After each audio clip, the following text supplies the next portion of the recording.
What's up guys, welcome to a new video, and in this video I got the brand new JBL BOOMBOX 4. Yeah, I was a bit on the edge if I should buy this or not, but I ended up doing it, because why not? It's a cool speaker, has some couple of new features I guess, and we will see in the upcoming videos how big of an upgrade this really is compared to the BOOMBOX 3. But on paper, it should be bigger than the BOOMBOX 2 to the BOOMBOX 3 for the example. So this should be a nice improvement. Let's begin here on the front cover here. So here we have just a picture of the JBL BOOMBOX with some water splashes here. 34 hours of playtime, which is a 10-hour increase from the claimed 24 hours from the BOOMBOX 3 and the BOOMBOX 2. So they have increased the battery size, with other words. Here, Bluetooth 5.4 with this one. So that is a bit better than the BOOMBOX 3, if I remember. It does, what kind of? I think it has 5.3, so not the biggest, honestly. Bluetooth 6 has rolled out, so that would also be quite cool to see. But I maybe not implemented that in the speakers. Here you can see, you can connect up to 2. This time around, I usually go for the pair, but this time around I just went for the single one. Yeah, it's a bit too much of an investment to just buy 2 all the time, so I'm gonna save some money there. Here we are at the back side. Massive sound, and it's laminated, the letters, so give that squeaky sound. Get that dust away. Okay, JBL here, symbol, biggest the other one, and we have some text here. Let's see here, focus here. We have up to 28-hour playtime, plus 6 hour with playtime boost. Okay, so it's 28 hours without this playtime boost, which is a new feature they have added. Also printed with soy ink, so it's supposedly good for the environment, or better than it if it wasn't. Where did I put that? Oh, there we go. I thought, I might as well show the other side. Here we go. It says "Dare to Listen." Okay, right there. And we got some handles here on the package. I think we're gonna go at the bottom as well, because there are different models to see which this is, and this is a PL model.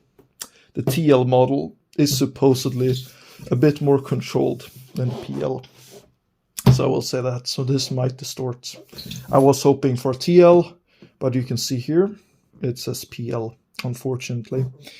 There isn't much you can do about it though. I mean, you could return it and wish, hopefully you can buy a new one, but nah, I'm not doing that. We're gonna enjoy it, and hopefully with software they improve it. But I don't know, maybe it's not as bad as people say. So I will make up my own mind later on. There we go. Now it's opened here. Opening the top. Massive sound all day, it says there. And some really happy people. We get that JBL smell. If you have ever owned it, you will know what I'm saying. Yeah, only cardboard here, no colored cardboard here on the inside, what I can see, and some cloth material here as well. How do they want you to take this apart? Maybe like this.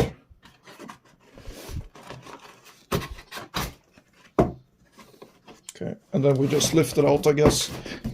Maybe? Or how do they intend to? Maybe flip it like this and then drag it out, pull it out. Maybe do this a little bit. I haven't looked at too many unboxing videos, so don't know the most optimal way. Seems like the cardboard had some friction there. And now we can pull it out. How much? Okay, I'm gonna do this off camera.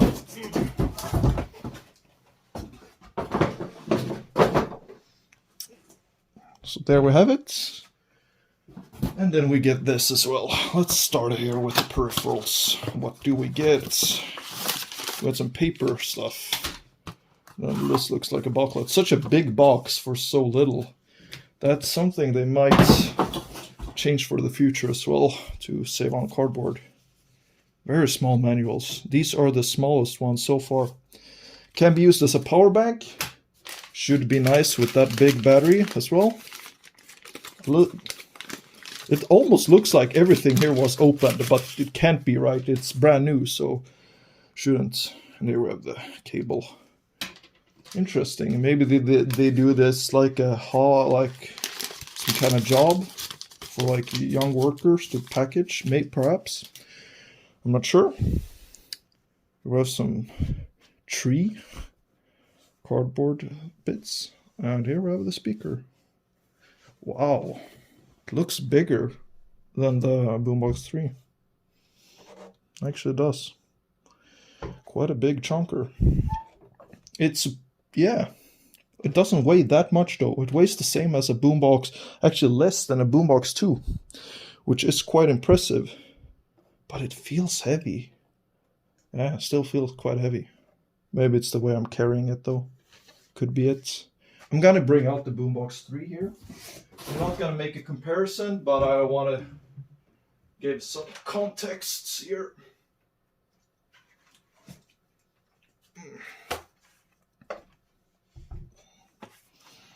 Yeah, so here we have the BOOMBOX 3. Yeah, looks bigger for sure. Quite a bit bigger even. I'm gonna put them next to each other like this.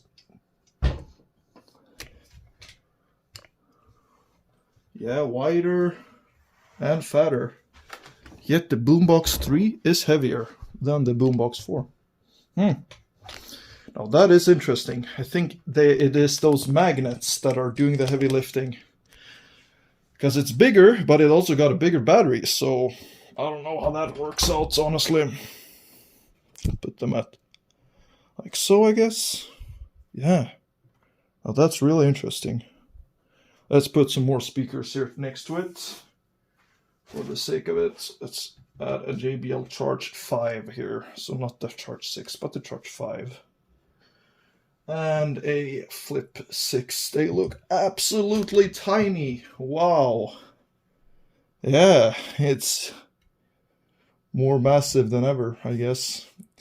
Sadly enough, you cannot pair it with Party Boost devices so far, what I've seen, which is a letdown. The Extreme 4, they gave you that alternative, which is, I think, is nice. But now I don't know what they're doing. Maybe it will come in software update, but I think those features should be added from the beginning. So now let's go over the speaker itself, I guess. BOOMBOX 4 engraved on the handle. Now this is a plastic handle. I believe, right? Yeah. And this was metal on the BOOMBOX 3. I like the plastic more, I will say. It reduces weight, and also it doesn't get as warm as fast or as cold as fast as the BOOMBOX 3. I think that was an odd choice to have metal. It's, I guess, more premium material for sure. It looks quite cool, but it's not worth it in the end. The passive radiators have more grooves to them. The grooves are bigger. I think that is also a better choice because it makes them less damp, makes them less degraded over time. Here we have the buttons, also different button layouts. Power on, Bluetooth, Auracast, which is you pair multiple devices, bass boost, which have levels on. And the light lights up different colors. I will show you that later as well. And here we are at the bottom here. Here you charge it, and then you have USB-C that you can play lossless audio from as well. And here at the bottom, you can use a Allen wrench or like some kind of tool to open this up and replace or swap out the battery, which is quite cool. I'm gonna show you the battery. Also, that is in this speaker. Because it just happens that I have two PartyBox 520s as well, and they have the exact same battery. So here it is, the battery, JBL battery 600. You can also buy multiple ones on the website with included chargers as well.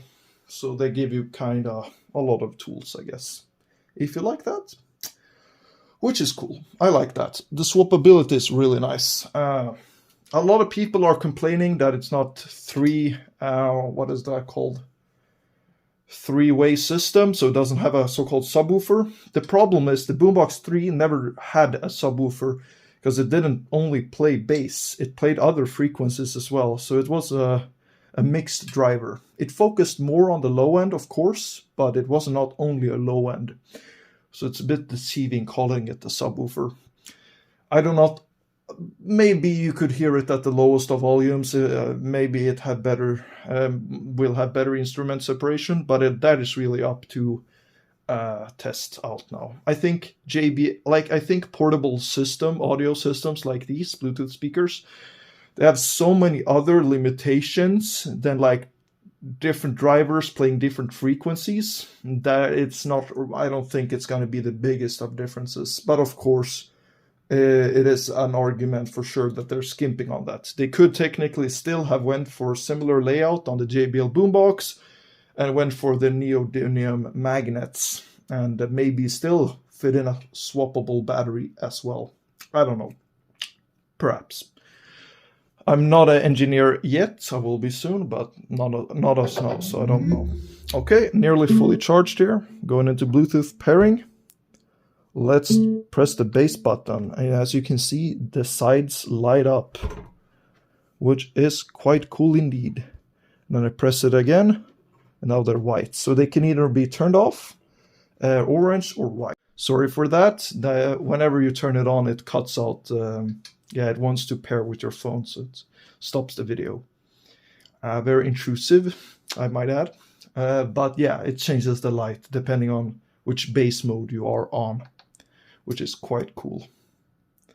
Yeah, that's gonna be about it for this video. I will do more videos, of course, upcoming videos about the EQ, how it stacks up and whatnot. I'm gonna throw in the boombox too for the sake of it.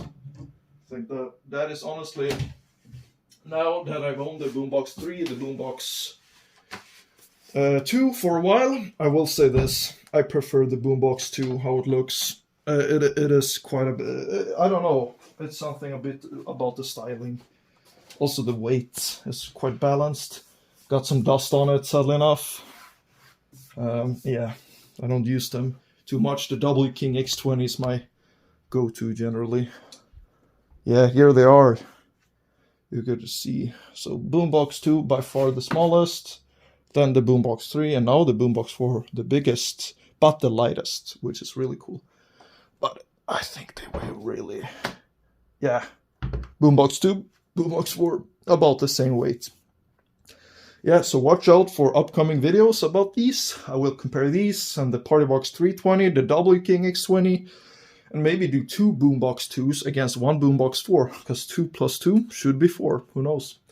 And see how much of a difference it really is. Of course, there's gonna be difference, but yeah, it could be cool to see that.